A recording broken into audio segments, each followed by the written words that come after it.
dans le Calvados, marié, 2 enfants, aucune attache pied noir, mais le sujet m'intéresse depuis l'enfance. Je suis passionné d'histoire militaire et coloniale, et l'histoire de la FN est à la croisée des chemins. C'est mon épouse qui m'a poussé à reprendre mes chères études quand elle a vu que la crise de la quarantaine bien sonnée me menaçait. J'ai donc fait un master, 40 ans pour nous, c'est gamin. J'ai donc fait un master à l'université de Caen sur l'engagement militaire des Français d'AFN, sujet qui m'intéressait depuis longtemps, mais qui ne suscite généralement guère plus de quelques lignes dans les ouvrages généraux sur la guerre. Il a fallu presque 3 ans de recherche. Comme j'ai trouvé que ce travail n'était pas si mal, j'ai décidé d'en faire un petit livre, et depuis 2 ans et demi, je donne des conférences dans divers cercles algérianistes. Voilà, je vais laisser maintenant la parole.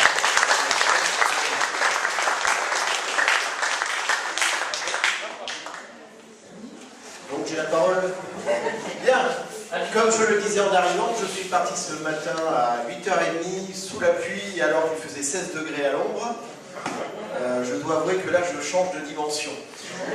Je vais donc tâcher justement, non pas de vous apporter la fraîcheur de la Normandie, mais de vous faire un petit voyage dans le temps. Je ne prétends évidemment pas vous faire découvrir l'histoire de l'Afrique du Nord, je pense que vous la connaissez mieux que moi. Par contre, ce qui m'intéresse, c'est de vous montrer ce que j'ai pu faire en essayant de faire une synthèse de documents qui sont accessibles au grand public à travers des ouvrages d'histoire que l'on peut trouver aujourd'hui dans n'importe quelle librairie, à travers des travaux universitaires aussi, et puis à travers un trésor que je trouve encore sous-exploité, qui est celui des archives militaires que vous pouvez trouver à Vincennes, qui appartiennent à l'armée française. Depuis le milieu des années 90, un certain nombre de documents, en particulier sur la Deuxième Guerre mondiale, ont été déclassés, et les documents qui portent sur l'Afrique du Nord, en particulier, sont accessibles. Ce qui fait que j'ai pu me plonger dedans et trouver un certain nombre de pépites qui m'ont bien aidé pour rédiger ce petit travail. Le problème étant que, par contre, et ça je vais essayer de le développer un peu plus justement largement, le problème étant que lorsqu'on parle des Français d'Algérie et donc des pieds noirs, dans les années 40, ils n'existent pas. Quand on est français en Algérie, on est français, point. Bon. Ce qui veut dire que vous n'avez pas, en Algérie, à l'époque, d'unités militaires qui sont nommément pieds noirs. Vous pouvez trouver des unités militaires qui sont qualifiées d'unités de tirailleurs algériens, marocains, des unités de tradition, etc. Mais on trouvera toujours dedans un mix de métropolitains, de Français d'Afrique du Nord et de ce qu'on appelait à l'époque les indigènes. Alors, je précise d'ailleurs que, en plus, la nomenclature de l'époque n'aide pas quand on essaie de se faire une idée, parce que lorsque vous lisez des articles des années 30, voire même des années 40, quand on vous parle des Algériens, on n'évoque pas forcément les musulmans, mais plutôt les Européens qui vivent en Algérie. Exactement comme lorsqu'au XVIIIe siècle, on disait des Américains pour désigner des Anglais qui vivaient en Amérique, et non pas, j'allais dire, les peuples indigènes qui peuplaient le territoire. Ce qui fait que lorsqu'aujourd'hui vous regardez ça avec un regard de non-spécialiste, on se noie un peu dedans, et si en plus vous prenez la confusion souvent qui est faite entre l'armée d'Afrique et l'armée coloniale, alors là, on baigne justement, j'allais dire, souvent dans le flou le plus total. Donc, j'ai essayé de faire quelque chose que j'espère le plus honnête possible et que je vais vous présenter. Et voilà l'idée sur laquelle je suis parti et qui est le centre de mon travail. Lorsqu'on évoque l'armée française de la Deuxième Guerre mondiale, et ça j'ai pu le voir avec mes élèves, généralement l'image qu'ils en ont c'est la 7e compagnie. C'est-à-dire l'armée française de 40 en capote et dans le moltière qui a été écrasée par les Allemands, et puis ça s'arrête là. L'histoire militaire de la France et son rôle dans la Deuxième Guerre mondiale, c'est aujourd'hui quelque chose qui est très mal connu. Ça n'a pas toujours été le cas, ça j'en parlerai à la fin, mais ce qui est patent aujourd'hui, c'est que quand on évoque la Deuxième Guerre mondiale, ce qu'on évoque, c'est plutôt la mémoire de la résistance, la mémoire de la déportation, la région. Voilà. Mais la geste militaire est passée à la trappe, il faut bien le reconnaître. Il y a quelques années, un film est sorti, qui vaut ce qu'il vaut, personnellement je ne le trouve pas très bon, il s'appelle Indigène.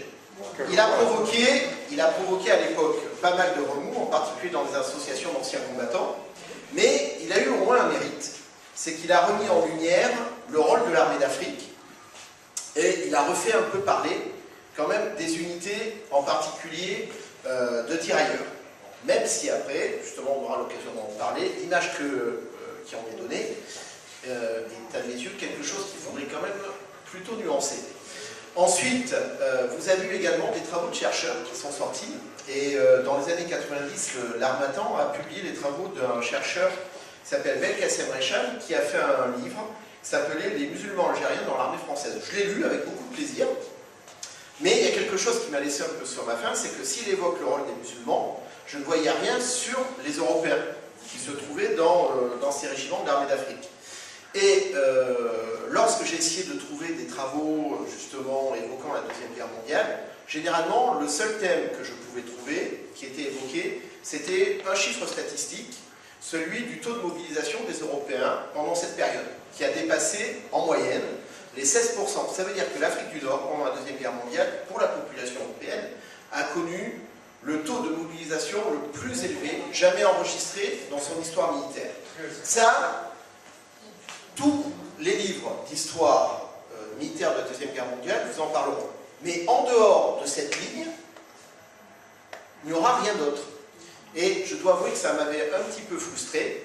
Et comme je ne trouvais rien, et comme on vous l'a dit, finalement, mon épouse, que je ne remercierai jamais assez, m'a encouragé à me lancer dans un petit travail de recherche qui s'est avéré un petit peu long et fastidieux parce qu'étant enseignant dans le secondaire, je ne pouvais le faire que pendant les vacances scolaires. Et qu'ensuite, je me suis heurté à un deuxième problème, non pas les archives, mais les témoins. Bon, aujourd'hui, quand on fait de la recherche historique, la plupart des enseignants universitaires ne jurent que par les archives.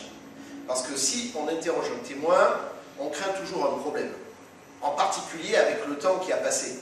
C'est que cette personne que vous allez interroger aura une vision des choses qui est tronquée, qu'elle aura remodelée à travers ce qu'elle aura découvert, entendu, lu. Bon. Le problème, c'est que si vous cherchez des témoins de la Deuxième Guerre mondiale, en particulier des anciens combattants, je dois vous avouer qu'on commence à les compter sur le doigt de la main. Il n'y en a plus beaucoup. J'ai quand même eu la chance, et là aussi je ne remercierai jamais assez l'ami qui m'a conseillé de contacter les cercles algérianistes. J'ai pu quand même, par le biais des cercles algérianistes, en trouver une dizaine qui m'ont écrit ou avec qui j'ai pu parler au téléphone et qui m'ont raconté justement leur guerre. Donc là, je les salue parce que pour la plupart d'entre eux, je pense qu'ils ont disparu. L'un des derniers, justement, était le capitaine Ronda, qui appartenait au cercle de Nice, qui m'a fait beaucoup rire en me racontant ses souvenirs de Cherchel et qui ensuite avait un mal fou à ne pas dériver sur l'OAS et la guerre d'Algérie.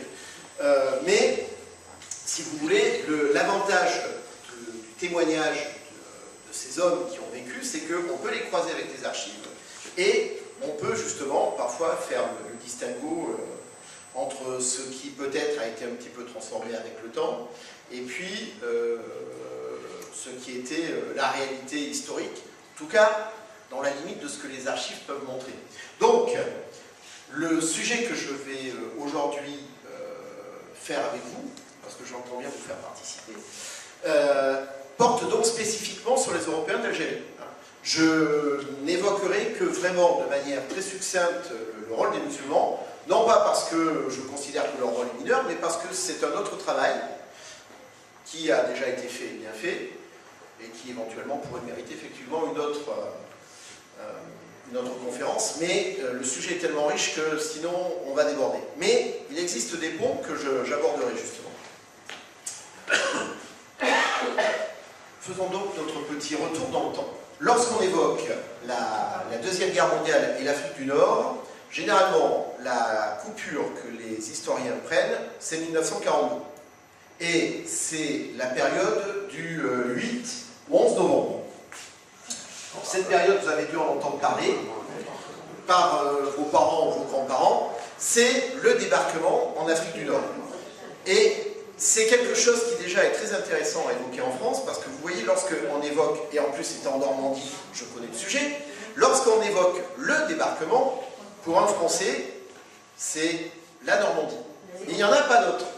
Et généralement, les élèves sont toujours très étonnés de savoir que pendant la Deuxième Guerre mondiale, rien qu'en Europe, il y en a eu une demi-douzaine qui ont été organisées, et que quand on évoque la France, il y en a au moins 3 qui nous intéressent. Vous avez donc la Normandie, bien évidemment, mais vous avez l'Afrique du Nord, et ne l'oublions pas, vous avez la Provence. Et vous voyez, nos pieds noirs, on va les retrouver tout le temps. Donc, ce 8 novembre, justement 1942, voilà encore un magnifique objet de conférence, mais sur lequel je vais glisser très vite. Bon, vous avez eu pendant 3 jours une période de confusion politique qui a été extrême, avec un aspect militaire qu'on aime guère évoquer. C'est sans doute le seul moment où l'armée française a tiré sur des soldats américains, et où on a eu également des civils français qui ont été tués par des bombes alliées en Afrique du Nord. Bon. Au bout de 3 jours, cette situation a été arrêtée par un armistice, et de fait et de droit, l'Afrique du Nord s'est retrouvée en situation de co-belligérance aux côtés des Alliés. Et nous entrons donc maintenant là de pied en pied dans notre sujet. Cette co-belligérance, ça montre déjà qu'il y a un petit problème. Sur le plan juridique, à l'époque, l'Afrique du Nord est un territoire qui est sous l'obédience de Vichy. Sauf que ce que l'on oublie aujourd'hui en France, c'est que Vichy, pour les États neutres, et en particulier les États-Unis, c'est le gouvernement officiel. Donc, si l'Afrique du Nord se retrouve officiellement en guerre, on fait sécession, et on est dans une situation juridique qui est un petit peu difficile. Donc, plutôt que de parler de gouvernement, on va parler d'une autorité civile et militaire, qui à l'époque va être d'abord dirigée par l'amiral Darlan, et après son assassinat, par un homme que l'histoire française, là aussi, a complètement évacué, mais dont je vous parlerai brièvement, qui est le général Giron. Et se considérant comme étant le pouvoir légitime et légal, il va donc mettre en place une série de mesures militaires que vous pouvez trouver à Vincennes sous la classification alerte générale. Et dans ces mesures d'alerte générale, il y en a une qui concerne justement vos parents et vos grands-parents, c'est le fait qu'on déclare et on décrète une mobilisation générale. Tous les Français entre 18 et 50 ans en Afrique du Nord vont être appelés sous les armes. Pour les musulmans, il va y avoir une situation qui est différente parce qu'on va faire appel d'abord, comme pendant la Première Guerre mondiale, à des volontaires. Même si ensuite il y a un système en Algérie de conscription qui est un petit peu complexe, mais on va voir les chiffres quand on regarde le pourcentage de mobilisation n'a rien à voir. En part relative, c'est la population européenne qui a été le plus mobilisée. Bien. Alors comment est-ce qu'à l'époque ça a été vécu et quels sont les problèmes que l'on a dû affronter? C'est ça, moi, qui m'intéressait, c'était de savoir dans quelle ambiance et dans quelle atmosphère un tel effort militaire avait pu être fait. Et c'était pour moi d'autant plus intéressant à étudier qu'il ne faut pas l'oublier, la communauté européenne en Afrique du Nord, c'est une petite tribu. C'est, d'après les statistiques que vous pouvez trouver à Vincennes, une population qui regroupe environ 1,5 million d'individus. Les 3 quarts sont des Français, mais il ne faut pas l'oublier, il y a aussi des Européens qui ont gardé une nationalité étrangère, en particulier des Italiens, des Espagnols et des Maltais, et tout dépend des territoires. Si vous êtes en Algérie, vous avez pas mal d'Espagnols, en particulier du côté d'Oran, là je pense que je ne vous apprendrai rien. Si vous allez en Tunisie, vous avez une très forte communauté italienne, avec là encore une communauté italienne qui se scinde en 2, et là c'était très intéressant pour moi d'aller à Avignon et de discuter avec la présidente justement, parce que chez ces Italiens de Tunisie, il y a ceux qui ont demandé la nationalité française et qui ont été naturalisés, et puis il y a ceux qui sont restés italiens. Et là aussi, vous verrez, ça a provoqué quelques soucis. Pour les gens de l'époque, comment est-ce que ça se traduit? Eh bien, c'est pas compliqué. Hein. Dès le 8 novembre 1942, je vous avais dit, il y a eu le bruit des bombes et des obus, et dès le 8 au soir, Une fois que la flotte alliée a cessé de tirer, ce sont les avions allemands et italiens qui se sont invités. Et jusqu'à la fin de la campagne de Tunisie, Alger, Bonn, Oran vont subir périodiquement des bombardements qui vont faire quand même plusieurs centaines de victimes civiles. Bien évidemment, ce n'est pas le Blitz de Londres, mais ce sont quand même des alertes et ce sont parfois des drames. Quand j'étais justement à Mont-de-Marsan, quelqu'un qui était enfant à l'époque à Alger m'avait dit que près du lycée Pujol, dans ses souvenirs, il y avait une caserne où une compagnie de Sénégalais avait été pulvérisée. Bon, alors a-t-il exagéré, mais en tout cas ça a marqué ses souvenirs d'enfance. Bon, voilà, le proviseur a été tué. Et ce qui est intéressant, c'est que cette dimension guerrière, la population, qu'elle soit musulmane ou française, elle ne l'a pas toujours saisie. Alors là aussi, les conférences que je peux donner sont assez intéressantes parce que ça me permet parfois d'avoir des anecdotes qui sont rapportées par des gens qui ont été témoins ou qui les ont vécues. Justement, à Aix, l'une d'entre elles m'a rapporté qu'elle avait un voisin qui était artiste et qui, lorsque Alger était bombardé, sortait parce qu'il trouvait le spectacle absolument magnifique. Et pour se protéger, il s'était mis un plat kabyle en cuivre sur la tête qui s'était attaché avec une courroie. Bon. Et pour lui, ça devait lui assurer une protection en cas de chute d'éclat d'obus. Bon, je pense qu'il a été protégé par les dieux, mais si vous voulez, ce témoignage il est corroboré par la gendarmerie de l'époque. Là aussi, si un jour vous en avez envie ou si vous en avez le courage, il y a un très gros ouvrage qui est la thèse d'un officier de gendarmerie qui s'appelle Benoît Aberluche, qui a été faite sur la gendarmerie pendant la Deuxième Guerre mondiale. Et il rappelle que justement, du côté de Bonn et de Constantine, la gendarmerie était effarée de voir que quand il y a une alerte aérienne, les gens, au lieu de courir aux abris, sortent sur les toits pour voir les avions. Voilà. Cette dimension militaire, si vous voulez, et d'implication, elle a mis quelques jours, elle a quand même mis quelques jours à être acceptée. Et si elle a mis quelques jours à être acceptée, c'est que pour les Nord-Africains, la guerre c'est d'abord évidemment une affaire de militaires plutôt qu'une affaire de civils. Et il faut bien reconnaître que l'Afrique du Nord, elle a une tradition militaire. Et cette tradition militaire, pour les Français des années 30 ou des années 40, elle s'incarne dans un objet qui est l'armée d'Afrique. Alors cette armée d'Afrique, c'est un objet qui est intéressant à étudier parce que, officiellement, il n'existe pas. L'appellation armée d'Afrique n'a jamais reçu un blanc-seing officiel. C'est une appellation de tradition. Voilà. Quand vous êtes dans les papiers militaires de Vincennes, l'appellation officielle, c'est le 19e corps d'armée. C'est la 19e région militaire. Mais cette 19e région militaire, elle a une particularité. Elle a vu la naissance de régiments qui ont une particularité. Ils ont fondu dans un creuset qui est assez exceptionnel des militaires qui sont français et européens et ce qu'on appelle des unités indigènes. Alors ces unités indigènes correspondant dans l'esprit du temps à ce qu'on appelle les races martiales. Bon, aujourd'hui c'est une façon de parler qu'on n'utilise plus, mais dans l'époque coloniale, à la fin du 19e siècle et jusque dans les années 20, il y a en Europe des préjugés favorables concernant certains peuples et considérant que ce sont des soldats nés. Bon.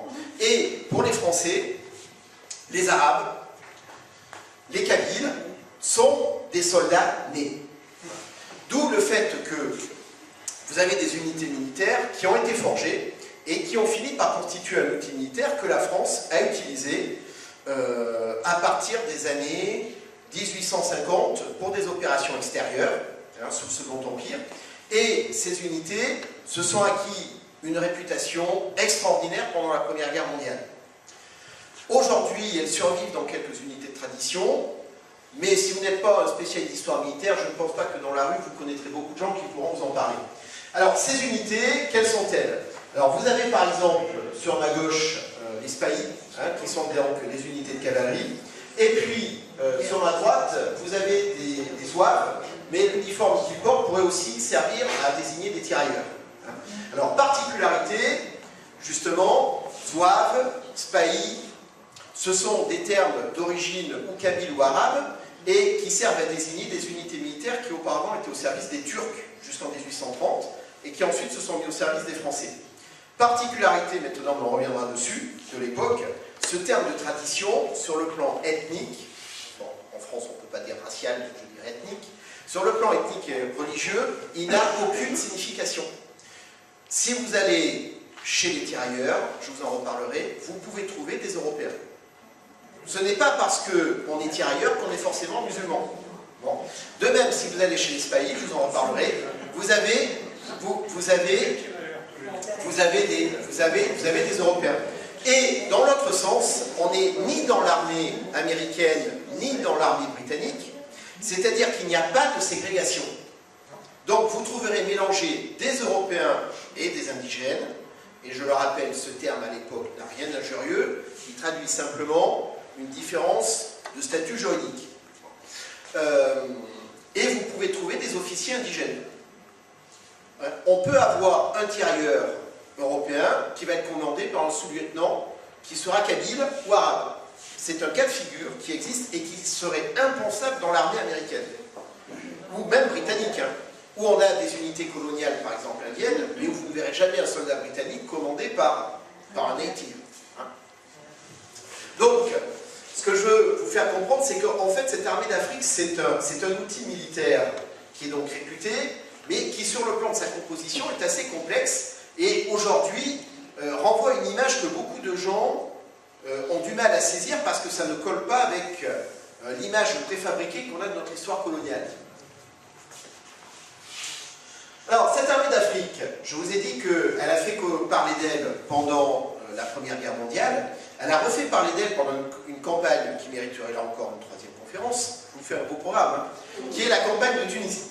Donc, cette campagne de Tunisie, c'est celle qui a ouvert la reconquête de l'Afrique du Nord par les Alliés. L'armée d'Afrique y a concouru à la hauteur de 3 corps d'armée, hein, et donc venant de Bonn, Alger, Constantine, vous avez des unités qui sont venues également du Maroc. Elle y a perdu près de 20 000 hommes, et on ne le dira jamais assez, c'est elle qui, la première, a encaissé le choc des Italiens et des Allemands sur une ligne de défense qui s'appelait la dorsale tunisienne. Bon, mais je fermerai mon propos ici. Ce qui m'intéresse, c'est que cette armée d'Afrique, elle a montré à la fois une force et une faiblesse. La force qu'elle a montrée, et les Américains l'ont reconnu, c'est que ces soldats ont montré qu'ils avaient du cran, qu'ils avaient du moral, et que leurs officiers connaissaient bien leurs troupes et les tenaient bien. Par contre, ce que les Américains ont découvert effaré, c'est que cette armée, elle semble sortie d'une superproduction hollywoodienne du 19e siècle. En gros, elle est plus faite pour faire la guerre de Crimée qu'une guerre moderne. Alors, non pas que la France n'y a rien produit, mais l'Afrique du Nord étant un territoire d'outre-mer, un territoire colonial, les troupes qui y servaient étaient souvent des troupes qui recevaient un matériel, j'allais dire, qui était déclassé, ou bien, disons même obsolète, et lorsqu'il y avait un programme de modernisation, il faut bien reconnaître, c'est l'armée d'Afrique qui était la dernière à être servie. Le résultat est que donc, il y avait déjà un retard. En plus, après 1940, la commission d'armistice germano-italienne a tout fait pour que l'armement donné aux troupes d'Afrique soit quand même plus que limité pour le cas où il y aurait une dissidence. Le résultat, donc, je vous le disais, c'est que nos piou-piou d'Afrique du Nord se sont battus avec un armement qui était directement légué par les poilus de 14. Donc, je vous ai mis quelques photos qui sont issues des fonds de l'ECPAD, hein, de l'établissement cinématographique des armées. Pardon pour le bafouillage. Donc, sur la gauche, vous avez un magnifique canon monté sur crinoline de 75. Donc, sur un camion civil qui a été réquisitionné. Alors, je ne vous dis pas l'efficacité du tir, et puis surtout la façon dont il est protégé, défilé, camouflé.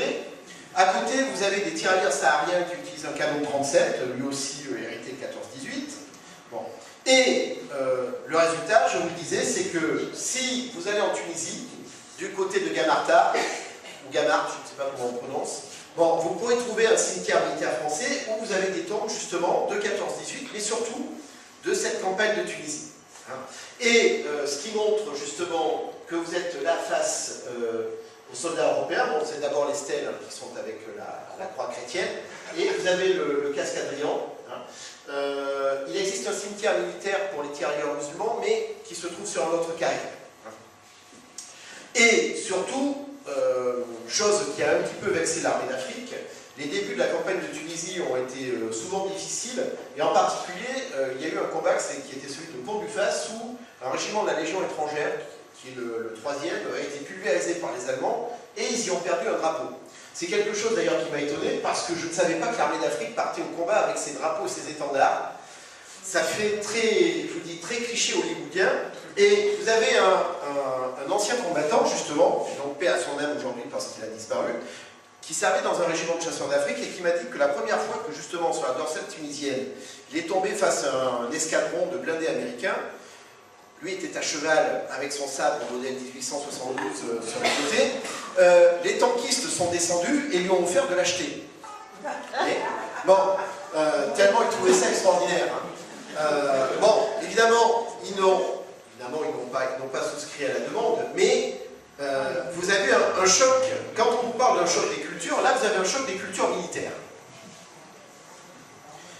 Et cette conscience, justement, du retard que l'armée d'Afrique a prise est telle que, justement, en 1943, vous avez une série de discussions qui sont menées par le général Giraud avec les autorités militaires américaines en vue de renforcer l'armée française.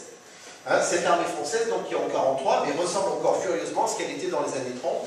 Là, vous avez un chasseur d'Afrique du 5e RCA, donc vous pouvez voir un mousqueton 1892, superbe bande moltière, bon, chéchia, etc. Ça fait pas très moderne quand même, reconnaissons-le. Donc, nos Américains, ne l'oublions pas, sont d'abord des chantres du capitalisme. Business is business, même quand on fait la guerre. Et par conséquent, ce qui intéresse les États-Unis, c'est l'efficacité. Bon. Le général Giraud était parti sur des projets grandioses qui étaient de constituer une quinzaine de divisions. Les Américains vont dire, désolé, mais nous, il y a quelque chose qui compte, c'est la logistique, les services, l'intendance. Résultat, tout va fondre, et après avoir négocié, on va se retrouver avec 3 divisions blindées et 5 divisions d'infanterie. 8 divisions. Là, inutile de vous dire que, là aussi, quand vous regardez des mémoires de l'époque, les gens, y compris quelqu'un que vous appréciez beaucoup qui s'appelle De Gaulle, bon, ont versé quand même une larme parce que l'armée française de 1918, c'est 80 divisions. Ça veut dire que la France en 1943, tout ce qu'elle peut aligner, c'est l'équivalent de 10% de ce qu'elle avait jadis. Autre vexation, en 1917, quand les Américains ils ont débarqué à Cherbourg, c'est les Français qui les ont armés, qui les ont équipés. Là, cette fois-ci, c'est les Français qui vont devoir mendier. La seule chose qu'ils peuvent offrir, c'est la poitrine de leurs soldats. Et ces soldats, il en faut. Quand même. Alors vous allez me dire, il y avait l'armée d'Afrique. Exact. Mais notre armée d'Afrique, je vous l'ai dit, elle a perdu près de 20 000 hommes. Ensuite, ne l'oublions pas, et c'est ce que je vais vous expliquer, ce sont les Américains qui nous arment, qui arment les militaires français. Or, l'armée américaine n'est pas faite sur le même modèle que l'armée française. Et en particulier, comme je viens de vous le dire, il y a la question de ce qu'on appelle les colored people, les indigènes. Pour un Américain, voir un indigène armé, c'est quelque chose qui le gêne quelque peu, parce que il y a dans les troupes américaines des Noirs. Bon. Déjà, voir des tirailleurs sénégalais, c'est quelque chose qui les gêne un peu, parce que, à leurs yeux, c'est quelque chose qui peut donner de mauvaises idées à leurs propres GIs, justement, black. Parce que eux sont dans des unités de deuxième échelon. Il n'y a pas d'unité combattante black dans l'armée américaine. Ce sont des troupes qui sont essentiellement dédiées à la logistique. Et là, avoir des troupes combattantes qui sont noires, ça gêne un peu les Américains. Ne l'oublions pas, c'est l'époque où l'armée américaine exerce encore la ségrégation dans ses troupes, jusqu'en 1947. Bon. Concernant les musulmans, j'allais dire, les préjugés ne sont pas les mêmes. Bon, je vous ai dit, on a le préjugé des races martiales, mais il y a quand même quelque chose qui gêne les Américains. À leurs yeux, la population musulmane des territoires colonisés français n'est pas assez instruite et n'a pas suffisamment de qualifications techniques pour pouvoir utiliser des armes modernes. Le résultat, c'est que nos Américains veulent qu'il y ait un maximum d'Européens dans toutes les formations. Je dis bien toutes les formations. Les divisions blindées, ils veulent qu'il y ait au minimum 10 000 blancs, c'est écrit comme ça, hein, 10 000 Européens de souche par division blindée. Donc il en faut au moins 30 000 d'actives sur le terrain. Ce qui veut dire que derrière, il en faut autant, plus des réserves. Si vous prenez les divisions d'infanterie, qui vont être à base donc de régiments d'infanterie coloniale et d'infanterie de l'armée d'Afrique, il faut là aussi entre 7 et 8 000 hommes de souche européenne. Et puis ne l'oublions pas, il faut des cadres. Et puis derrière, ne l'oublions pas, il y a aussi la marine qui pleure. Il y a l'aviation. Donc, on va faire comme Napoléon. Où voulez-vous que j'en trouve? Voulez-vous que j'en fasse? Bon. Où allez-vous les trouver, ces Européens? Alors évidemment, vous avez un très beau réservoir, il est de l'autre côté de la Méditerranée. Sauf qu'il y a un léger problème. Depuis novembre 1942, la France est occupée. Alors, vous pouvez avoir un réservoir qui existe, ce sont les évadés de France. Il y en a eu environ 25 000. Mais ces 25 000, on se les dispute âprement. Alors, je peux vous donner les chiffres. Hein. Il y en a environ 12 000 qui sont partis dans l'armée d'Afrique. Ensuite, 6 000 qui sont partis dans la 2e DB. Et le reste est parti dans l'aviation et la marine. Voilà. Mais 25 000, c'est quand même pas les 6 millions de baïonnettes de 1914. Donc, si on veut trouver des Européens, il n'y a plus qu'une deuxième solution. Et une troisième. La deuxième solution, c'est d'essayer de les débaucher dans les services civils où ils exercent. Et là, en Algérie, ça va poser de gros problèmes parce qu'il faut que l'intendance continue de tourner. Il y a des usines, il y a des mines, il y a des manufactures. Si on prend les ingénieurs, les techniciens, qui va les remplacer? Donc, suivez mon regard, qui va-t-on prendre? Eh bien, ce sont les jeunes européens et les jeunes pieds noirs. Et puis ensuite, on va s'apercevoir qu'ils ne seront pas assez nombreux. Et de groupe en groupe, c'est 27 classes d'âge qui vont être mobilisées. Et en plus, je vous en reparlerai, grande innovation dans l'histoire militaire française, en janvier 1944, on va même racler le fond de tiroir en faisant appel, horreur et désespoir, aux femmes. Voilà. Vous allez avoir en janvier 1944 un texte qui est passé inaperçu et dont on ne parle pas beaucoup, j'en suis assez étonné, qui est fait par le Comité français Libération Nationale, c'est-à-dire l'équivalent du gouvernement français, qui instaure le service obligatoire pour les femmes. Voilà. Et c'est l'Afrique du Nord qui a inauguré la femme militaire. Vous voyez? Ça n'a pas duré longtemps, je vous en reparlerai, mais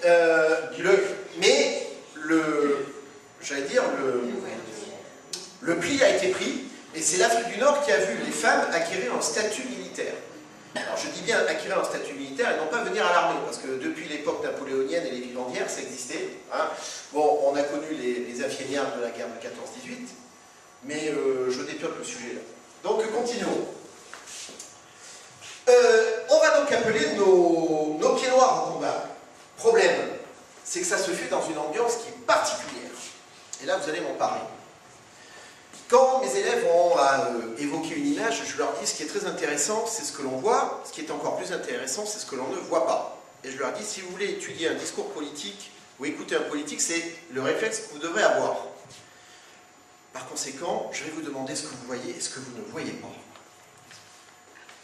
Si. Ah, mais si. Allons-y. Non? Décrivez-moi ce que vous voyez. Là? Allez-y. Décrivez-moi ce que vous voyez. L'affiche. Hein. La victoire du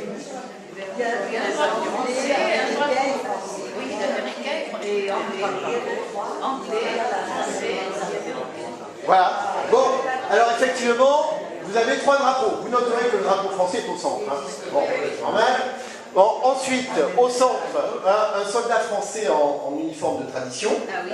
Pour l'Algérois qui se balade dans la rue, on le reconnaît parfaitement, c'est la vareuse de l'armée française, c'est le casque brillant, le fusil MAS 36, etc. Regardez bien, mon drapeau et l'affiche. Il y a quelque chose que vous ne voyez pas. Quelque chose qui n'apparaît pas. Un symbole que vos pères ou grands-pères ont peut-être admiré à l'époque et qu'aujourd'hui vous n'aimez peut-être pour la plupart d'entre vous pas. Ouais, voyez-vous le croix de Lorraine? Non. Bon, l'une des particularités, de cette période, c'est que l'armée française, pour la première, mais pas la dernière fois de son histoire, a rompu une sacro-sainte tradition qui était qu'il fallait être une grande muette. Vous savez que normalement, la politique ne s'invite pas dans les rangs de l'armée. Un militaire obéit et sert. Bien.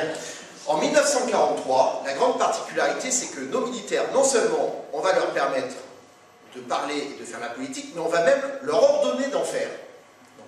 Et quand vous regardez les documents de l'époque, ce qui est très intéressant, c'est que pendant toute une période, vous ne voyez pas de croix de Lorraine, comme là, et ensuite vous en verrez partout. Bon, et ça traduit une réalité, c'est que pendant toute une année, en 1943, vous avez une lutte d'influence au sein de l'armée française et au sein des institutions civiles et militaires entre le général Giraud et le général de Gaulle. Et Giraud, qui était un bon militaire mais très mauvais politique, a été en quelques mois effacé. Ce qui est un véritable cas de figure qu'on devrait étudier dans tous les instituts d'études politiques en France, parce qu'il est parti avec le soutien de la population civile, des institutions civiles et de l'armée. Et il a perdu. Donc là aussi, si on commençait à développer, j'ouvrirai une énième autre conférence, mais ce que je veux par contre souligner, c'est que cela a une conséquence directe pour les Français d'Afrique du Nord ou les Européens qui y vivaient. C'est que lorsqu'ils ont voulu s'engager, lorsqu'ils ont voulu prendre les armes et prendre l'uniforme, ils ont été l'objet d'un véritable match entre les partisans du général Giraud et du général de Gaulle, et c'était à qui attirerait le plus d'Européens dans ses rangs. Voilà. De manière à avoir justement la légitimité politique, mais aussi la légitimité militaire aux yeux des Alliés. Et c'est quelque chose qui a beaucoup surpris les gens de l'époque, et j'ai eu l'occasion de discuter avec un vieux Spahi. Là aussi, est-il de nos jours, est-il encore là aujourd'hui, je ne sais pas, Jean-Marie Essat, qui est un évadé de France, et qui m'a dit que justement, lorsqu'il est arrivé au Maroc en 1943, cette ambiance, justement, l'avait profondément choqué, parce que lui, ce qu'il voulait, c'était se battre, et pas faire de la politique. Et il a été obligé et sommé de choisir. Et le résultat, c'est que lui, qui voulait partir dans la 2e DB, s'est retrouvé dans l'armée d'Afrique, où il a fait carrière. Jusqu'en 61, date à laquelle, je dirais un mauvais choix, a mis fin à sa carrière militaire. Nos justement, Européens, où va-t-on les trouver? Eh bien, justement, on va les trouver dans des régiments où on n'avait pas l'habitude de les voir. Alors, par exemple, la cavalerie. Pourquoi? Eh bien, parce que notre cavalerie, elle est mécanisée. Et lorsque, justement, et c'est quelque chose qui m'avait frappé quand j'étais enfant, j'avais vu des photos qui montraient des régiments de Spahis marocains de la 2e DB qui entraient à Paris, et j'avais été très surpris de voir que nos Spahis étaient pour la plupart des Européens, et non pas justement des musulmans. Alors ce qui m'a permis de le comprendre bien plus tard, c'est que justement, dans les dictats, on ne peut pas utiliser d'autres termes américains, il y avait l'obligation d'avoir au moins 3/4 d'Européens dans les escadrons blindés. Et quand vous regardez justement la composition de ces escadrons, c'est ce qui apparaît. Donc là, je vous ai mis justement la composition d'un escadron du 2e régiment de Spahis algérien de reconnaissance. Et si vous regardez attentivement les noms, vous apercevrez que les 3/4 d'entre eux sont européens. Alors, c'est peut-être difficile à voir pour les gens qui sont du fond, mais si vous prenez par exemple, le AFRAC, le groupe de commandement, hein, vous pourrez voir Sonin, Cordier, Villoquet. Bon, LHEI, Al-Delawi et Calvier, vous voyez, sur 6 membres du Al-FRAC, 4 sont européens. Bon. Et c'est en gros la composition de la cavalerie française quand elle est blindée. Les unités de cavalerie, et il y en a dans l'armée d'Afrique, qui vont servir par exemple dans les Vosges ou sur le front de l'Atlantique, quand ce sont des troupes de cavalerie hippomobiles, là par contre, elles restent encore à grande composition indigène. Et c'est quelque chose que l'armée française d'ailleurs saura utiliser quand elle va occuper l'Allemagne. Parce que, je vous en reparlerai, la population allemande aura une trouille terrible, terrible, des unités militaires composées de soldats musulmans. Alors les Gouniers, hein, mais les Spahis impressionnaient également terriblement. Voilà. Alors ça, j'en reparlerai aussi. Bien, alors maintenant, allons-y. Puisqu'on fait du business, vous savez que quand on fait du business, ce qui compte, c'est le rendement. Alors, qu'est-ce que nos territoires, justement, ont pu donner? J'ai trouvé à Vincennes un document qui est très intéressant, bon, qui est ce que nous appelons en Normandie un camembert, que je devrais plutôt appeler un diagramme, et qui va donner quelques chiffres pour la mobilisation de la population européenne. Ce qui est dommage, c'est que je n'ai pas trouvé l'équivalent pour les appelés, les engagés volontaires musulmans. Donc, si vous regardez, vous apercevez qu'en valeur absolue, c'est l'Algérie qui a fourni le plus de soldats européens. Hein, 120 000, ce qui représente environ 15%. Vous avez ensuite le Maroc, et après, en dernier, la Tunisie. Par contre, si vous regardez en part relative, vous apercevez que, proportionnellement, la population européenne qui a donné le plus, ce sont les Européens, et en particulier les Français du Maroc, hein, où là vous avez un seuil qui est absolument extraordinaire, qui est de 25%. Bon. Ça veut dire que là, quand vous allez au Maroc, la plupart des fermes n'avaient plus, hein, de patron, c'était la femme et l'intendant musulman qui dirigeaient. Voilà. Donc là aussi, je vous pose la question, pourquoi? Comment peut-on expliquer que bon, l'Algérie est fournie autant d'hommes? Ça, c'est pas difficile. C'est parce que c'est là que la population européenne est la plus nombreuse. Hein. Par contre, qu'est-ce qui explique que ce soit le Maroc qui, en proportion, lui fournit le plus de soldats? Pourquoi est-ce qu'on a eu un tel taux de mobilisation? Alors là, je vais peut-être vous demander d'en appeler à vous souvenir, si certains d'entre vous ont connu le Maroc, et d'autres l'Algérie, sur le plan économique. Quelle était la différence entre les deux? Envoyez-vous une. D'abord, le Maroc était beaucoup plus jeune. La population européenne était beaucoup plus jeune. Ce sont des souvenirs d'enfants. Mais il y avait dans le Constantinois des sociétés agricoles, mais qui étaient de capitaux européens. Et les cadres, les ingénieurs, les contremaîtres venaient des métropoles. Je vous parle pour l'Algérie. Peut-être qu'au Maroc, pays neuf, le problème se posait de la même façon. Oui, alors en fait, vous touchez du doigt la solution. C'est-à-dire que en Algérie, le taux de mobilisation a été moindre qu'au Maroc parce que l'Algérie était des 3 territoires d'Afrique du Nord celui qui était sur le plan économique le plus développé, celui qui avait les infrastructures les plus poussées. Et par conséquent, l'administration civile de l'Algérie n'a pas voulu se séparer de ces spécialistes qui auraient fourni des officiers de réserve formidables, mais dont on avait besoin pour faire tourner la machine. Par contre, le Maroc était considéré comme un territoire essentiellement rural et agricole. Et donc, on partait du principe que, pour faire tourner une exploitation agricole, si la patronne était là avec un bon intendant, ça pourrait continuer. Voilà. D'où le fait que eh ben, ce sont les Marocains, entre guillemets, qui ont le plus donné. Voilà. En plus, on en avait d'autant plus besoin que nos propriétaires terriens marocains, ils avaient un avantage, souvent, ils parlaient l'arabe, et par conséquent, les Goumiers, ils ont été encadrés par des officiers qui étaient justement ces Européens, ces colons européens ruraux. Voyez. Donc, voilà, ils en ont servi. Quant à la Tunisie, ce qui explique quel est un chiffre qui est moindre, c'est pour les deux raisons.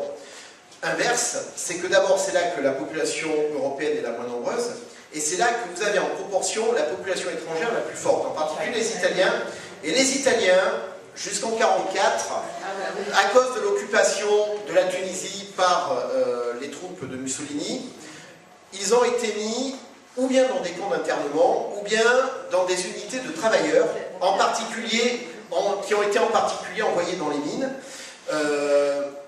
À partir de 1944, bon, là aussi je vous en reparlerai, on est revenu sur cette mesure, mais disons qu'il y a eu quand même une méfiance, une acrimonie des autorités françaises qui ont fait qu'on n'a pas voulu quand même faire appel à eux, et on a préféré les laisser en réserve, voire même en résidence surveillée.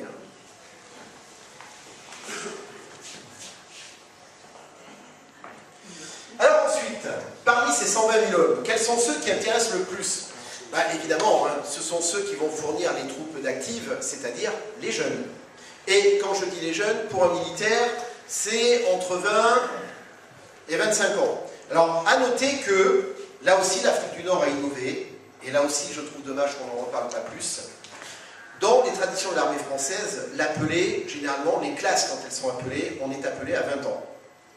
En Afrique du Nord, on les a appelés à 18, et il n'a pas été rare d'en voir qui étaient appelés à 17. Hein? Bon. Et ces jeunes, où les a-t-on trouvés? On les a trouvés dans un réservoir formidable qui s'appelait les chantiers de jeunesse.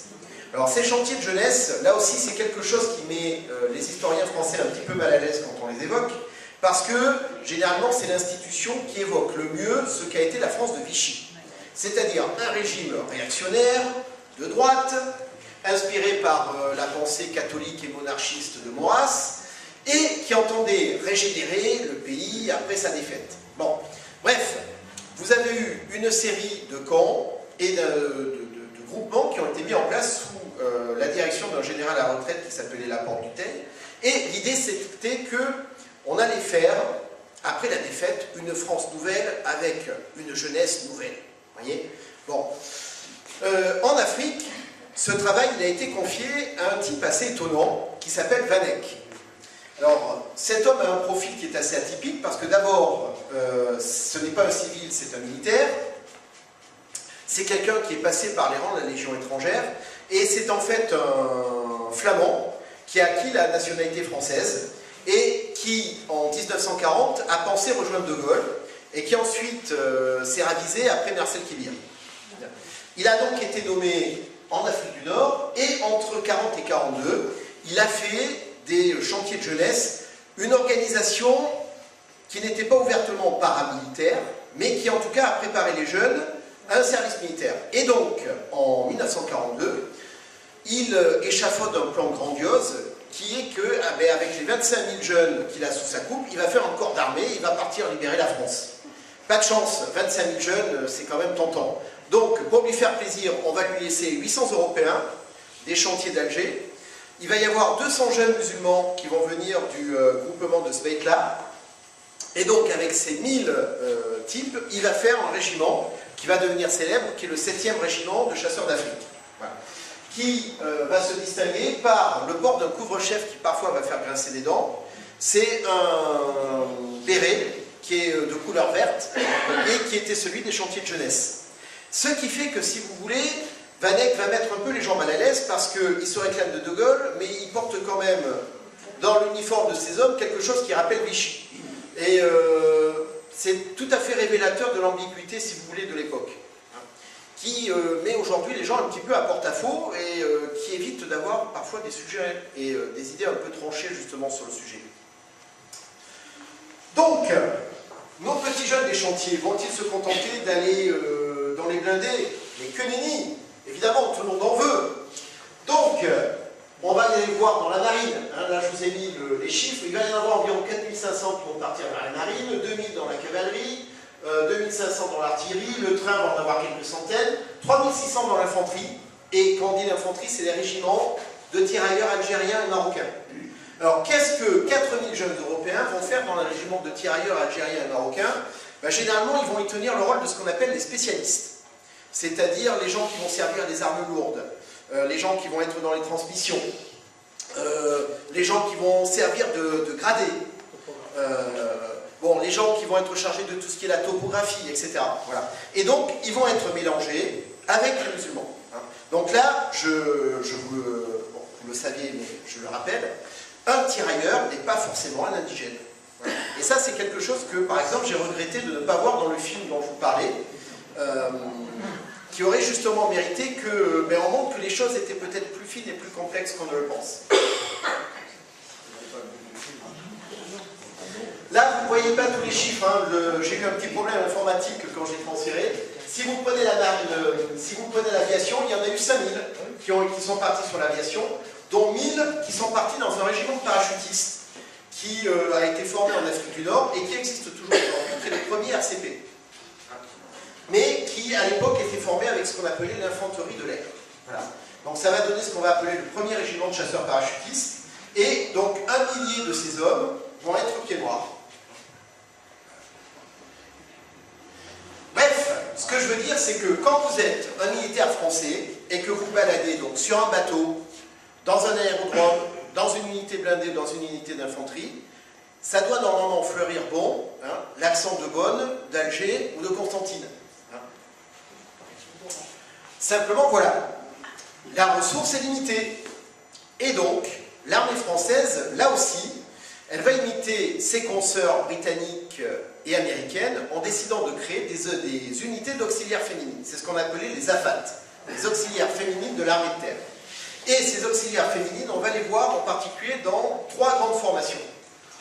La première que vous avez là, c'est ce qu'on appelait les chaufferettes.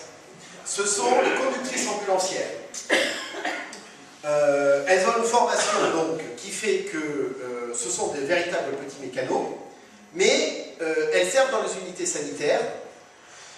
Vous avez ensuite les infirmières de la Croix-Rouge qui vont être militarisées et dont certaines d'ailleurs vont intervenir dans des cadres privés. C'est ça qui est assez étonnant. Alors je vous ai mis justement un exemple qui a été célèbre, c'est celui de la comtesse de Luard. Je ne sais pas si vous la connaissez, il y a un livre qui est sorti il y a quelques années qui lui était consacré. C'est une dame qui a un parcours assez étonnant, c'est une Russe en fait, une Géorgienne. Son père était officier de Cosaque, elle a fui la Révolution, elle est arrivée en France, et là, j'allais dire, son allure aristocratique, sa beauté et son culot lui ont permis de percer dans la mode. Et elle a épousé un aristocrate français, richissime, le comte du Luard. En 1936, elle est allée soutenir Franco en levant une unité de volontaires infirmières. Et en 1942, elle a rejoint l'Afrique du Nord et elle a mis sa fortune au service de l'armée française. L'armée d'Afrique, j'entends. Et comme elle a des relations, elle va s'entendre avec Eleanor Roosevelt, c'est-à-dire la femme du président des États-Unis, direct, qui va lui donner un petit coup de pouce pour qu'elle soit équipée en matériel américain, véhicules, mais aussi médicaments. En particulier quelque chose qui est rare encore à l'époque et qui est génial, c'est la pénicilline. Bon, par également son entre-gens et ses relations, elle va débaucher les plus jolies filles de la société d'Alger et de Casablanca qui vont servir comme infirmières. Et je vous signale qu'un certain nombre d'entre elles après vont épouser de jeunes officiers qui font carrière. Comme par exemple Alexandre de Maranche, hein, qui deviendra sous Giscard après le chef des services secrets français. Et elle va débaucher aussi les meilleurs profs et les meilleurs étudiants de la faculté de médecine d'Alger. Hein. Et puis, nous avons également un groupe qui s'appelle les Merlinettes et qui a servi dans les transmissions, et c'est la première formation qui a été militarisée sur l'initiative justement d'un militaire français qui s'appelait le colonel Merlin. C'est lui également qui a eu le premier à affronter un léger problème, qui est d'abord le machisme ambiant de l'armée française, qui avait un petit peu de mal à voir, non pas des femmes, mais des femmes acquérir un statut militaire. Hein. Ensuite, c'est lui qui a dû essayer de rassurer les familles. N'oublions pas quand même qu'en 1942, l'idée de voir une fille de 17 ou 18 ans intégrer l'armée ne rassurait pas beaucoup les gens. D'ailleurs, encore aujourd'hui, je pense. Hein. N'oublions pas que l'armée d'Afrique, c'est quand même d'abord dans l'esprit des gens, les tirailleurs, les gouniers, les baddafs, les légionnaires, c'est-à-dire rarement des types que l'on imagine se mettre un genou à terre avec une fleur dans la bouche et faire un baise-main. Bon. Et puis, c'est vrai que bon, nous sommes aujourd'hui en 2016, donc on peut dire le mot cru. L'idée que ces filles, qui sont toutes jeunes, puissent être confrontées effectivement à la sexualité, à la mort, au sang, inquiète énormément les gens. Donc, le travail de l'armée, justement, sera de veiller sur ces auxiliaires féminines comme sur la prunelle de leurs yeux. Et d'après les documents que j'ai pu trouver, il semblerait qu'effectivement, il y ait eu peu d'incidents. J'ai en tout cas trouvé un document qui m'a montré comment, par exemple, à l'armée d'Italie, au CEF, on a réglé le problème si des tirailleurs s'approchaient un peu mieux des infirmières, on les envoyait faire une corvée de brêle, comme on disait, en première ligne, ce qui voulait dire qu'on les envoyait carrément au suicide. Donc, effectivement, voilà, ça faisait quand même réfléchir. Mais ça n'a pas empêché que parfois, les gens s'amusent un peu. Alors, je vous ai mis justement une affiche qui, à l'époque, a fait rire. Voilà. Pour libérer la France, venez au corps féminin des transmissions. Je vous laisse imaginer ce qu'immédiatement on a dit sur le terme. Bon. Et puis, il y a une autre question qui s'est posée, qui est une question délicate, qui là aussi a été difficile à trancher, parce que ça évoque un moment qui est douloureux, c'est celui des Israélites. Entre 1940 et 1943, en Afrique du Nord, vous avez une législation d'exception qui a été appliquée et qui a enlevé aux Juifs d'Algérie, en particulier, leur nationalité française. Ça a été un drame parce que, d'abord, ça abolit donc un décret qui s'appelait le décret Crémieux, et en leur retirant la nationalité française, on leur a retiré leur statut de soldat et d'officier. Or, pour l'armée d'Afrique, ça a été un gros problème parce que depuis 1870, et en particulier depuis la guerre de 14, il y avait une véritable histoire d'amour entre les Juifs d'Algérie et l'armée d'Afrique, en particulier dans le régiment de Zouave. Bon, là, c'est pas une légende, hein. Là aussi, si vous partez à Vincennes, j'ai trouvé un petit papier qui a été fait en octobre 40 et qui, à la demande de Vichy, faisait justement le décompte des Juifs au 3e régiment de Zouave, en rang. Il y avait 40% de Juifs dans les rangs. Bon. Et s'être privé de ces troupes était quelque chose qui était absurde. Bon. La deuxième chose, c'est que ça donnait quand même de l'image des autorités françaises en Afrique du Nord quelque chose de très négatif, en particulier aux yeux de la presse anglo-saxonne, qui considérait que, en fait, l'Algérie en particulier n'était qu'un protectorat de Vichy, enfin un territoire de Vichy sous protectorat américain. Donc, en attendant, jusqu'en 1943, il y a eu deux solutions. Les Juifs qui voulaient se battre étaient autorisés à intégrer une unité qui n'a pas duré longtemps, qui s'appelait le Corps franc d'Afrique, et qui s'est battu en Tunisie, et qui ne dépendait pas de l'armée d'Afrique, mais des Anglais. Ensuite, il y a eu des unités de pionniers qui ont été construites et qui étaient essentiellement chargées de travaux, donc de voiries, etc. Mais c'est quelque chose qui était considéré comme étant particulièrement humiliant.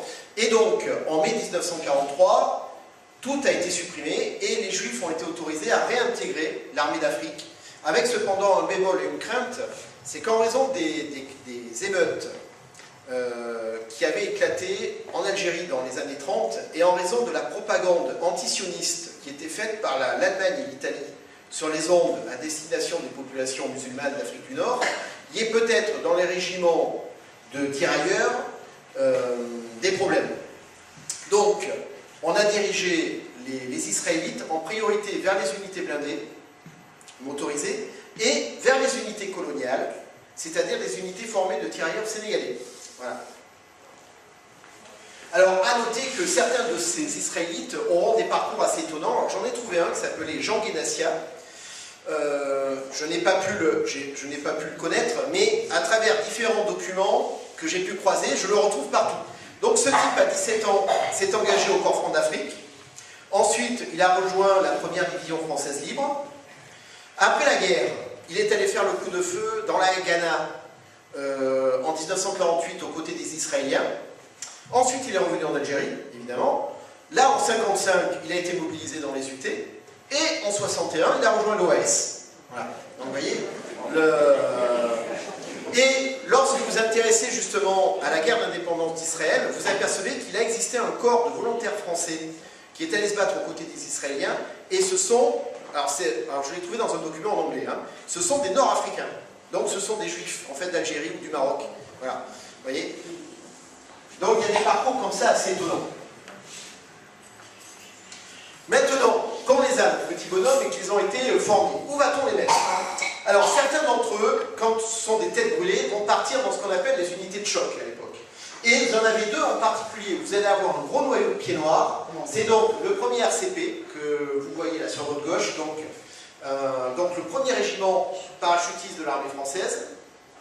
Et puis sur la droite, vous avez un groupe qu'on appelle les Commandos d'Afrique et qui s'est illustré pendant le débarquement de Provence. Voilà. Et d'après un ancien qui appartenait à l'amicale de Cuba, 80% des hommes étaient des pieds noirs. Je pense qu'il exagère un petit peu sur la composition, mais en tout cas, il y avait un fort noyau de pieds noirs.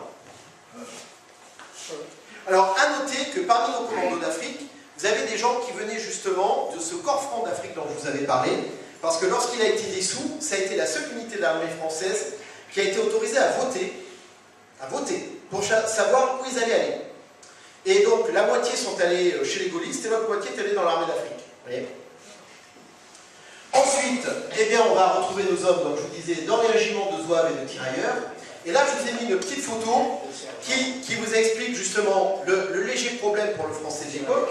C'est que lorsqu'on voit des régiments d'Afrique du Nord, les hommes que l'on voit, ont quelle origine? Ce sont des Arabes, des Kabyles, des Européens? Je dois vous avouer, on ne sait pas. Et là aussi, quand vous interrogez les anciens combattants, vous aurez des anecdotes. L'homme qui vous racontera, on est arrivé du côté de Saint-Tropez, les gens sont arrivés, les Américains. Ben non, on est Français. Ah ben, t'es d'où? D'Algérie. Ah ben t'es arabe. Bon, voilà. Donc, en fait, si vous voulez, le problème, c'est que nos pieds noirs, à l'époque, ils sont invisibles. S'ils sont européens, au sens... j'allais dire ethnique du terme. Bon, prenons quelqu'un qui... je sais qu'il y a eu des familles d'origine alsacienne qui sont venues, par exemple, en Algérie. Vous voyez un grand blond aux yeux bleus, ben, ça va être un Américain. Bon, un Anglais à la rigueur. Hein. Bon, maintenant, vous avez un gars, il est italien, espagnol, maltais. Bon, c'est un petit brun rablé, brun aux yeux marrons dans mon style. Bon, allez hop, ben, on va penser que c'est un indigène. Mais en fait, le français d'Afrique du Nord, il n'existe pas. On n'imagine même pas qu'il est là. Mais... Et ce qui en plus contribue à accentuer, j'allais dire, la confusion, c'est que les uniformes portés sont américains. Les matériels utilisés sont américains. Alors vous allez me dire, il y a le casque français. Oui, d'accord, mais bon, les gens, souvent à l'époque, font pas trop attention. Et n'oublions pas que beaucoup de gens ne sont pas versés dans l'uniformologie. Quand, justement, j'ai fait une petite conférence en Normandie, sur le débarquement de Normandie, il y a un vieux paysan qui m'a raconté que quand il était enfant, son père avait servi à manger et à boire à des parachutistes allemands. Et en étant persuadé que c'était des Américains, parce que quand il avait vu le casque et la tenue camouflée, il était persuadé que c'était des Amerlocs. Sauf qu'à la fin, il s'est aperçu que c'était des Allemands. Bon, trop tard. Hein. Mais... Ensuite, c'est bien d'avoir des hommes, mais il faut encore des aspirants. Il faut des officiers. Et... étant donné que Saint-Mexan, étant donné que Saint-Cyr, évidemment, sont indisponibles, on va créer de toutes pièces une école d'officiers en Afrique du Nord, c'est l'école de Cherchel. Elle va former environ 5000 hommes, des aspirants, aussi bien européens que musulmans. Ça, j'insiste, je le rappelle, il n'y a pas de ségrégation dans l'armée française. Et si la majorité, effectivement, des officiers qui en sortent sont européens, et surtout français, vous avez quand même aussi des aspirants et des cadres musulmans. Qu'ils soient algériens, tunisiens ou marocains. Je rappelle que, par exemple, là aussi, bon, peu de films en parleront, mais je rappelle que le fils du pacha de Marrakech, qui était le lieutenant Mehdi El-Glaoui, il a été tué dans son char aux portes de Rome le 4 juin 1944, et il avait rang de sous-lieutenant dans l'armée française.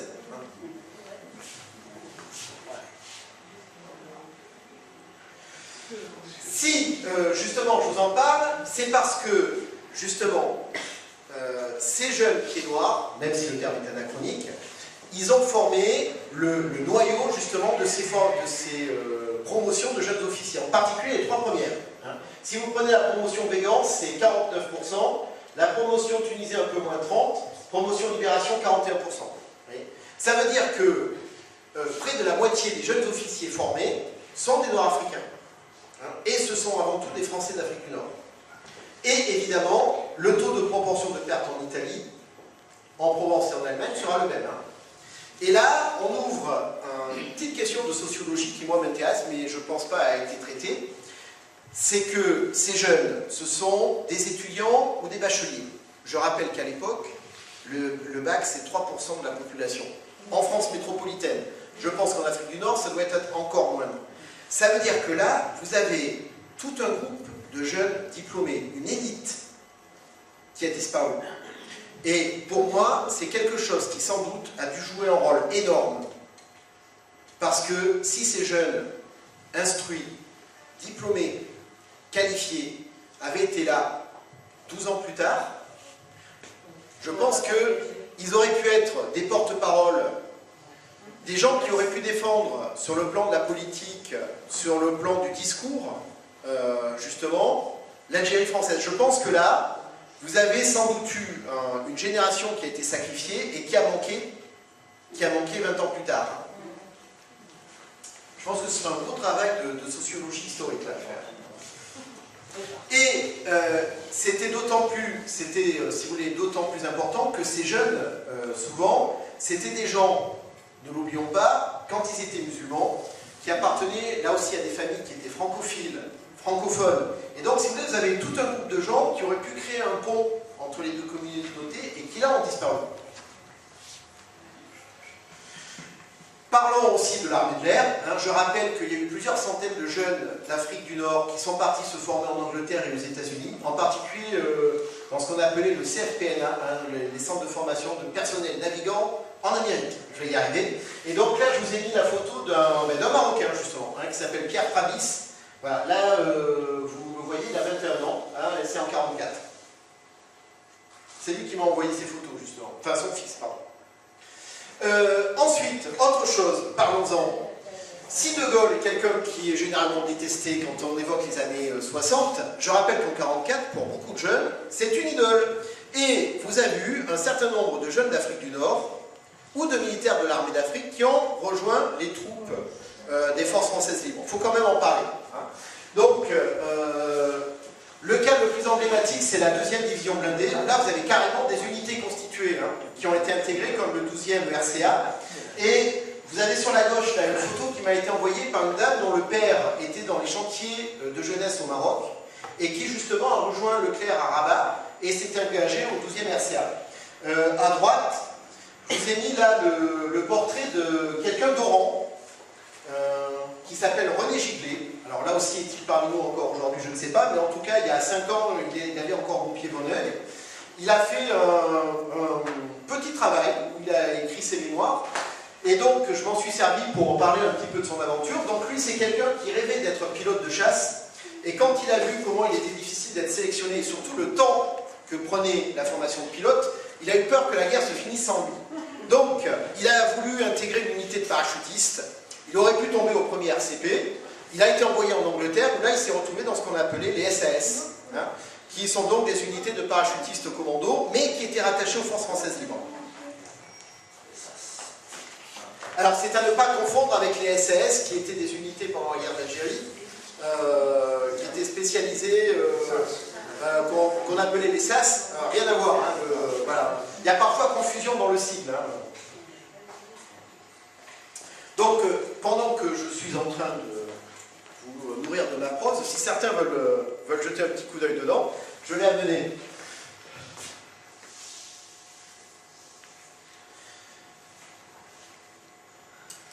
Justement, parlons-en de notre deuxième DB. Je vous disais, on en fait souvent l'unité gaulliste par excellence, alors qu'en fait, elle est constituée à 80% d'unités de l'armée d'Afrique.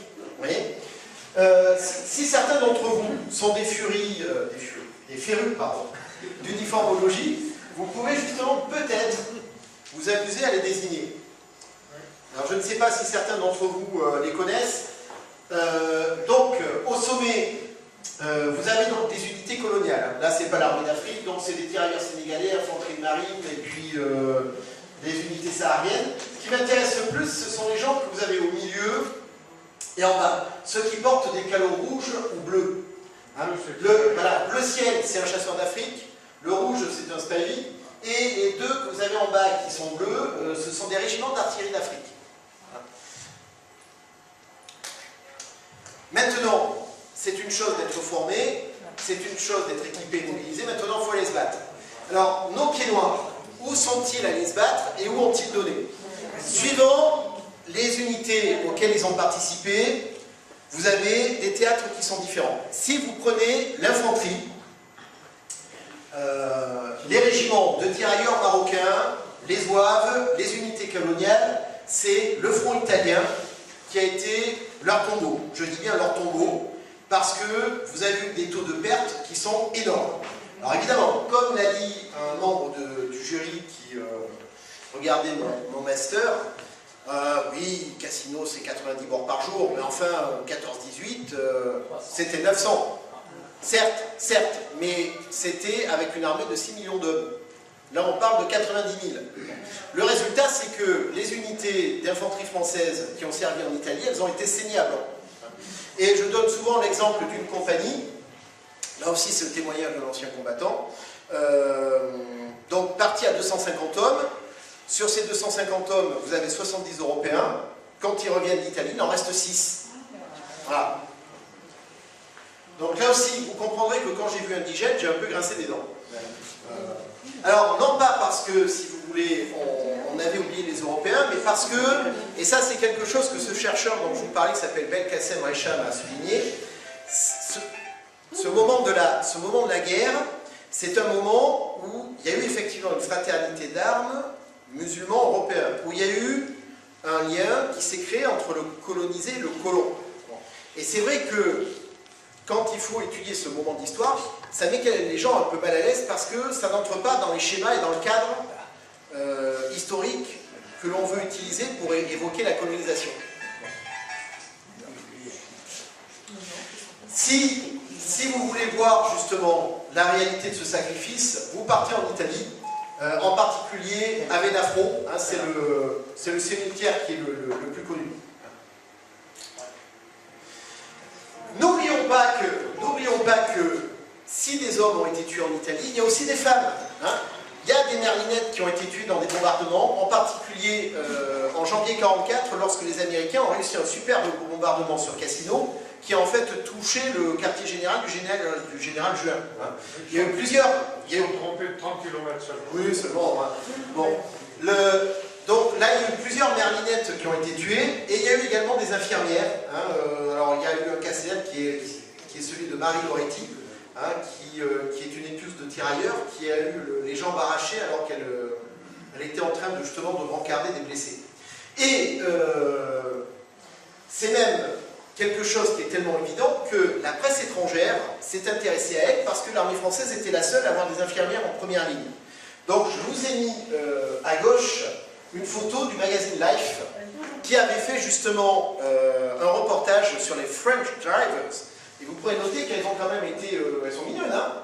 Bon, petite boucle blonde, bon, elles prennent la pause, c'est assez sexy quand même, hein. Bon, ça fait que du coup l'état-major français a été assez horrifié, et donc dans les semaines qui ont suivi, vous avez eu un reportage qui les a montrés plutôt sous ce jour-là. Alors vous noterez que les blondes sont remplacées par des brunes, alors peut-être parce que ça faisait trop vedette hollywoodienne, et vous noterez que cette fois-ci on fait du tricot, hein. C'est beaucoup plus sage.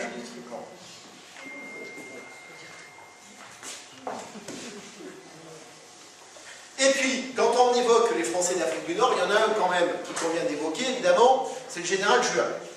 Là aussi, ça mériterait un speech à lui tout seul. Je signale qu'il y a un livre qui lui a été consacré, qui vient de sortir, hein, de Jean-Christophe Notin. Et c'est vrai que le parcours hein, justement de cet homme est emblématique. Hein. C'est un fils de gendarme qui est né à Bonn, officier à Saint-Cyr, combattant de 14-18. Ces troupes se sont plutôt bien battues dans le Nord en 1940, face aux Allemands.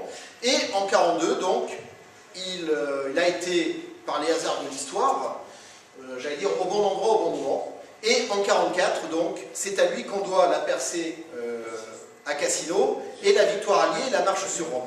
Malheureusement, pour lui, l'histoire ensuite l'a mis dans un placard parce que, à la suite d'un certain nombre, là aussi, de pataquès politico-militaires, le commandement des troupes françaises lui a été retiré et a été donné au général au général Delattre, hein, qui a récupéré le CEF pour les expéditions en Provence. D'après les historiens, et je suis d'accord avec eux, ce qui a été problématique pour Juin, c'est qu'il traînait avec lui des casseroles. Et les casseroles qu'il traînait, c'était qu'on lui a reproché d'être trop marqué du sceau de Vichy. Bon. À une époque où, là aussi, c'est peu évoqué, l'Afrique du Nord, en janvier 1944, connaît les débuts de ce qu'on appelle l'épuration. On parle souvent de l'épuration française au moment de la libération en métropole, mais c'est en Afrique du Nord qu'elle a commencé. Et dans les rangs de l'armée d'Afrique, justement, ça a provoqué des remous parce qu'on a vu des officiers être arrêtés et jugés parce qu'on les jugeait justement trop marqués du sceau pétainiste. L'un des cas les plus connus, c'est celui d'un officier qui s'appelait Carré, le capitaine Carré, un capitaine de réserve, qui était instituteur à Alger, mais il était également membre du SOL, c'est-à-dire le service d'ordre légionnaire.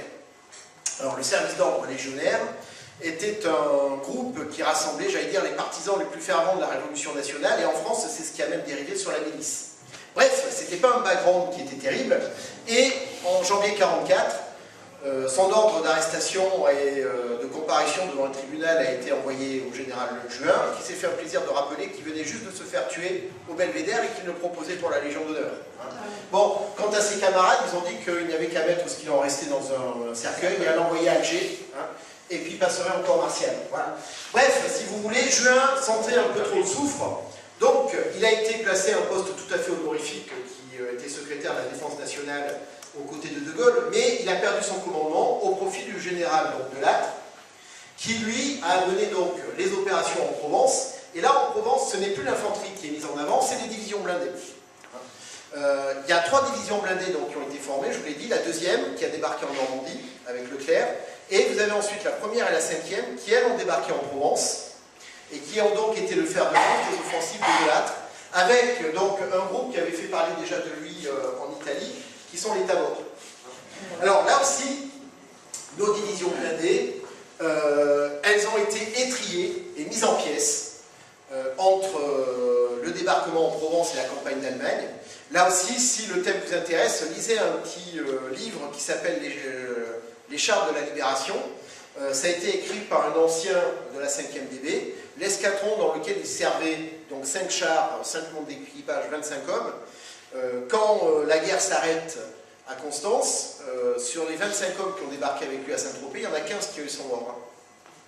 Et je rappelle que quand on est tué dans un char, ça veut dire que vous brûlez.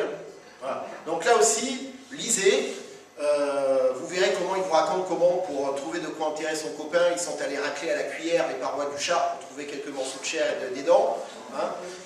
Voilà. Ou comment, justement, vous avez des pathologies. Alors là aussi, c'est quelque chose qui est terrible, mais quand moi je fais mes recherches en histoire militaire, j'aime bien qu'on parle du soldat et pas des opérations. Et si vous regardez, justement, les souvenirs de ces anciens, ce qui les a marqués, c'est leur souffrance. Alors si vous prenez, par exemple, les anciens d'Italie, ce qui les a marqués, c'est le froid, c'est la boue. Ce sont des gens qui ont revécu les expériences des poilus des tranchées. Voilà.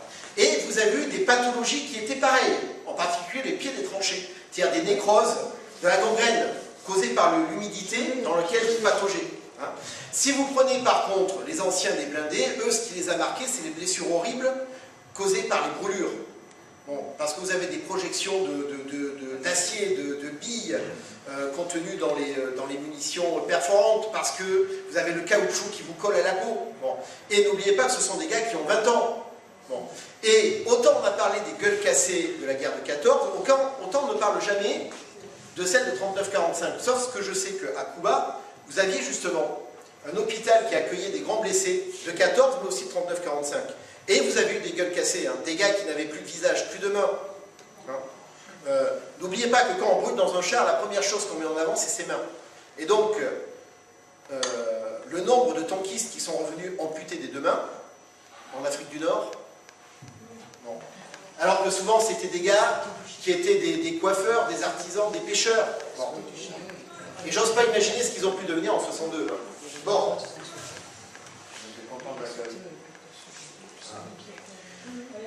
Alors ensuite, justement, si on vous parle souvent de la Provence et de l'Italie, on oublie de dire que nos pieds noirs, ils sont aussi donnés dans les Vosges et en Allemagne. Alors si on oublie, c'est pas compliqué. C'est parce que pour le Français moyen, la guerre est déjà finie. La guerre, elle est en périphérie.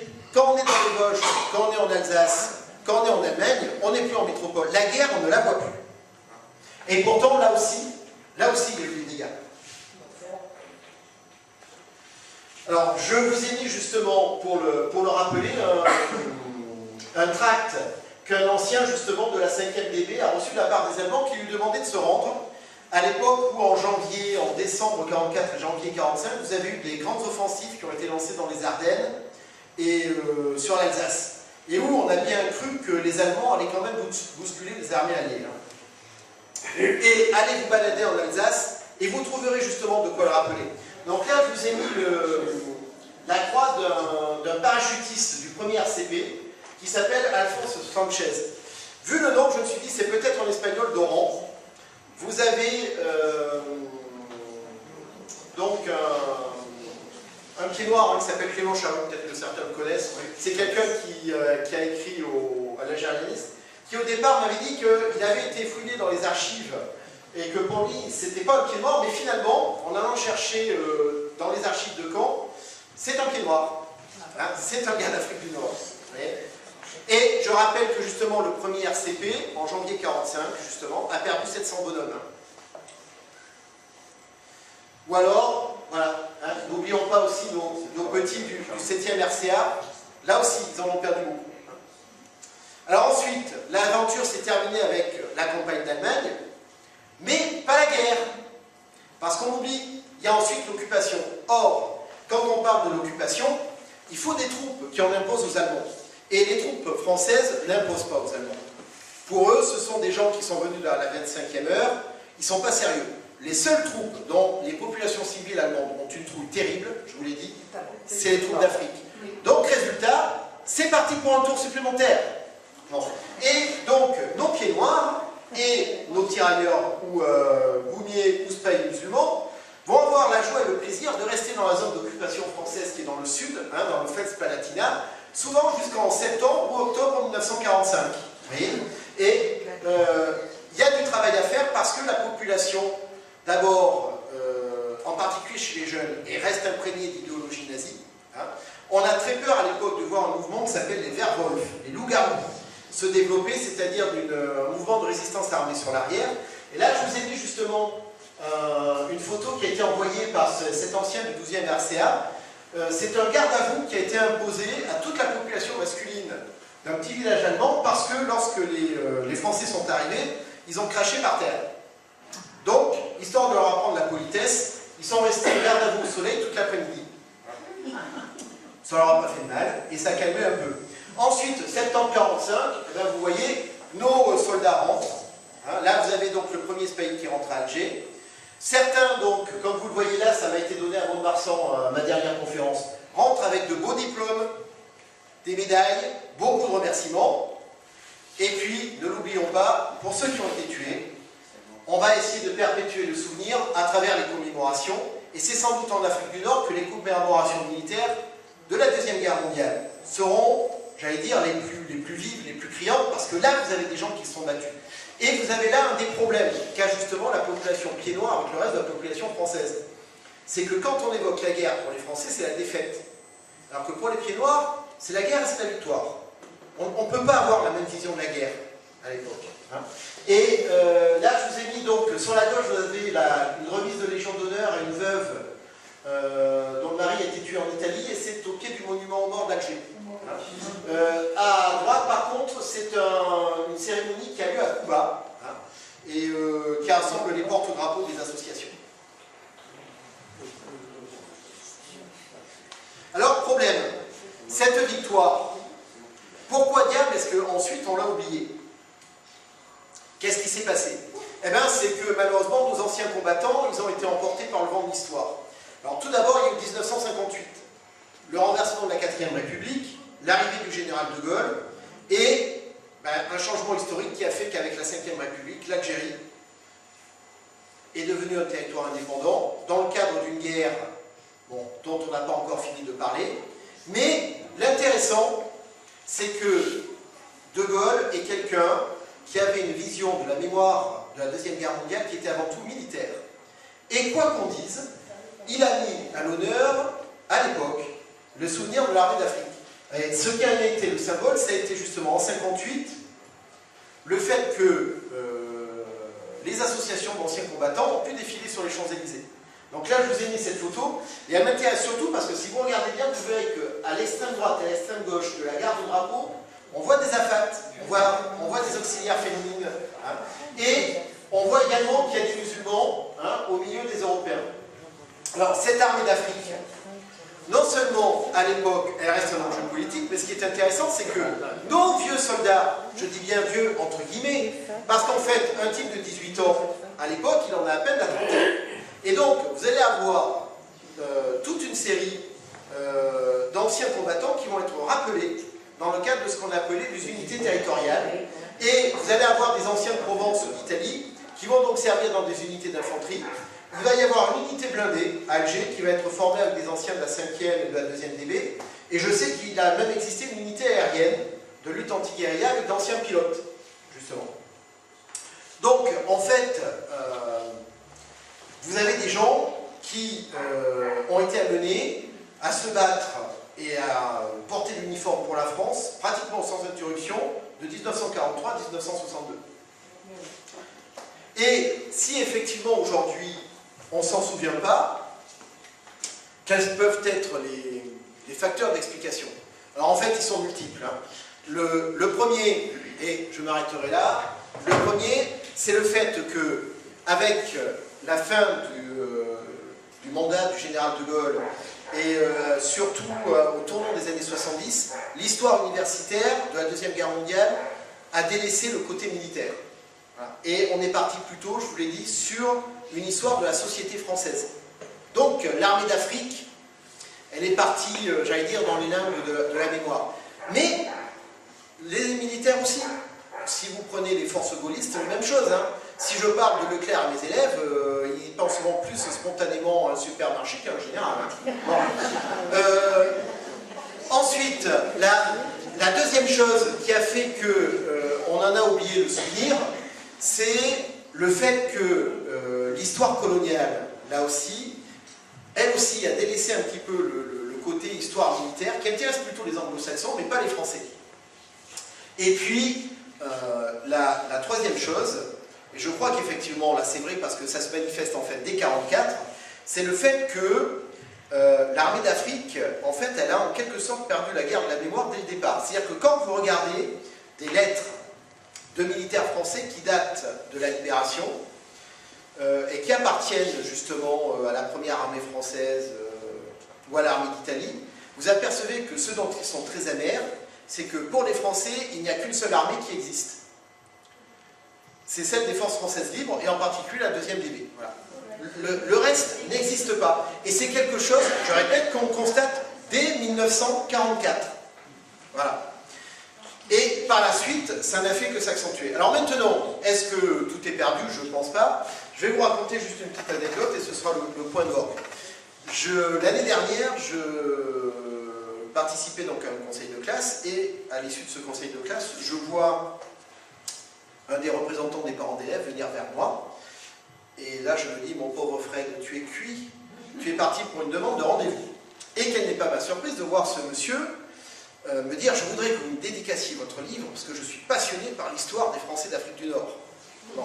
Ah, ben, je lui dis, mais par quel miracle? Je lui dis, écoutez, c'est pas compliqué, en 82 j'ai fait mon service militaire à Arras, et à l'époque, dans l'enceinte de la citadelle, dans la chapelle, il y avait la stèle qui portait les noms de tous les morts du 7e régiment, du 7e RCA.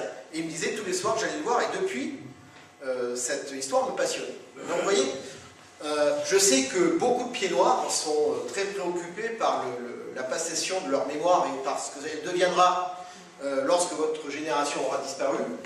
Mais je pense qu'il y a plus de métropolitains que vous ne le pensez qui sont intéressés par cette période. En particulier des gens qui n'ont pas connu la guerre d'Algérie et qui par conséquent sont débarrassés, comme moi, de toute la pesanteur et de toute la culpabilité que ça peut recréer. Et puis, je fais confiance également aussi à ce qu'on appelle la mémoire. C'est-à-dire que quand les derniers poilus sont morts, on a cru que leur mémoire allait être enterrée et qu'on allait oublier la guerre de 14. Et au contraire, ça ressurgit. Donc je pense que dans une ou deux génération, on aura des gens qui redécouvriront aussi ce que des Français ont pu faire pendant la Deuxième Guerre mondiale. Et en particulier vos parents et vos grands-parents. Et rien n'est jamais perdu en histoire. Il y a un livre qui est sorti sur le corps expéditionnaire français. L'historienne qui l'a écrit a dit que l'armée d'Afrique avait perdu la guerre de la mémoire. Personnellement, je ne suis pas d'accord. Elle a peut-être perdu une bataille, mais pas la guerre. Voilà.